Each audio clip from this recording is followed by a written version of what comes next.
Where are most of us on that scale? And are we moving enough? Most of us are not moving enough. And most of us are, if you're talking about globally, we're on that sedentary scale where we're just not physically active. I say sedentaryism is a disease because it's actually been shown to increase the risk of early mortality even more than diseases that we know of, like type 2 diabetes, cardiovascular disease, or even terrible habits like smoking. So being sedentary actually could predict early mortality even more than those diseases. Let's take a step back. It's even bigger than that. There's this amazing study. It's called the Dallas Bed Rest Study. And the study started back in the 1960s. Ben Saltine, Jared Mitchell were involved in this early study in the 1960s. And what they did was they took 5 men and they put them on bed rest. And this is like 3 weeks of legitimate bed rest. We're talking they couldn't get up to go to the bathroom, so they had a catheter in them. They did not move for 3 weeks. The researchers wanted to find out what happens to your cardiovascular system if you are not moving around for 3 weeks. And what was found is after that 3 weeks, their cardiovascular system was just tanked. One of the biggest factors that was measured was their cardiorespiratory fitness. This is often called VO2 max, and essentially it's the maximum amount of oxygen that you can breathe in your lungs, then breathe that oxygen to your muscles, and it's measured during maximal exercise. You're putting in a maximal effort, and that's called your cardiorespiratory fitness.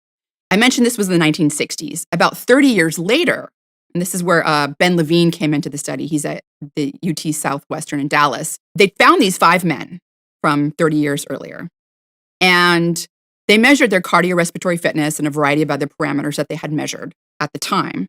And what they found was that 3 weeks of bed rest was worse on their cardiorespiratory fitness than 30 years of aging.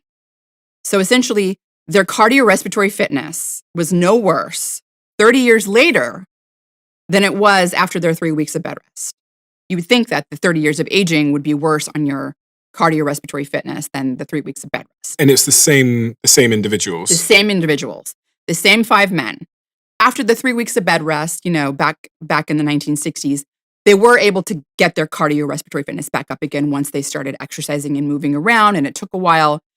But when you look at their baseline levels and you compare it to their cardiorespiratory fitness baseline 30 years later, it wasn't worse than what happened when they compared it to the 3 weeks of bed rest. And you might go, well, why is that so significant? The cardiorespiratory fitness dropping. We know that cardiorespiratory fitness is one of the best predictors of longevity. So there are studies that have shown that people with a high cardiorespiratory fitness live 5 years longer than people with a low cardiorespiratory fitness. Pretty big difference. They're basically 80% less likely to die of many different causes of death, so cardiovascular disease, cancer, respiratory disease, than people with a low cardiorespiratory fitness. So you're really getting, a 5-year increased life expectancy. You're sort of pushing and delaying those age-related diseases like cardiovascular disease, cancer, for example. You're pushing them down later in life. So you're not dying from them sooner. And we do know that really just getting anywhere out of that low cardiorespiratory fitness, and if you just move anywhere above that, even if you're going from low bad to like low normal, you're gaining about 2 years increase in life expectancy. But if you think about cardiorespiratory fitness, like right here, just having this conversation, actually even just sitting quietly, it takes about 3 milliliters of oxygen per minute per kilogram body weight to do that. To carry groceries to your car, it takes about 11 milliliters of oxygen per minute per kilogram body weight. Mm-hmm. And so as you're aging, you're kind of heading towards this cliff, right? Because your cardiorespiratory fitness goes down with age. If you're at the point where you don't work on your cardiorespiratory fitness, if you're not being physically active, and there are certain exercises that are better at improving cardiorespiratory fitness than other, if you're not trying to improve it, you're going to be heading towards that cliff faster. And then everything becomes a maximal effort. You're out of breath just talking.